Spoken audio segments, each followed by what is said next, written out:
All across America, people work hard to meet their responsibilities. You do your job, take care of your family, pay your bills. Sometimes, particularly in tough times like these, you have to make hard choices about where to spend and where to save. That's what being responsible means. It's a bedrock value of our country. And that ought to be a value that our government lives up to as well. Yet, over the past decade, this hasn't always been the case. 10 years ago, we had a big budget surplus with projected surpluses far into the future. 10 years later, those surpluses are gone. In fact, when I first walked through the door, the government's budget deficit stood at $1.3 trillion, with the budget gap over the next decade projected to be $8 trillion.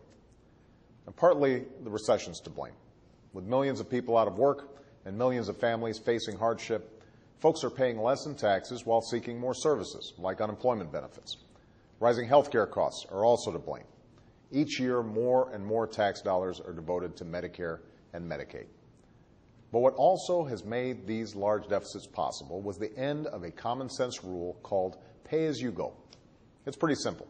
It says to Congress, you have to pay as you go. You can't spend a dollar unless you cut a dollar elsewhere. This is how a responsible family or business manages a budget. This is how a responsible government manages a budget as well. It was this rule that helped lead to balanced budgets in the 1990s by making clear that we could not increase entitlement spending or cut taxes simply by borrowing more money. And it was the abandonment of this rule that allowed the previous administration and previous Congresses to pass massive tax cuts for the wealthy and create an expensive new drug program without paying for any of it. Now, in a perfect world, Congress would not have needed a law to act responsibly, to remember that every dollar spent would come from taxpayers today or our children tomorrow. But this isn't a perfect world. This is Washington. And while in theory there is bipartisan agreement on moving forward on balanced budgets, in practice, this responsibility for the future is often overwhelmed by the politics of the moment. It falls prey to the pressures of special interest groups, to the pull of local concerns, and to a reality familiar to every single American, the fact that it's a lot easier to spend a dollar than save one. That's why this rule is necessary, and that's why I'm pleased that Congress fulfilled my request to restore it. Last night, I signed the pay-as-you-go rule into law.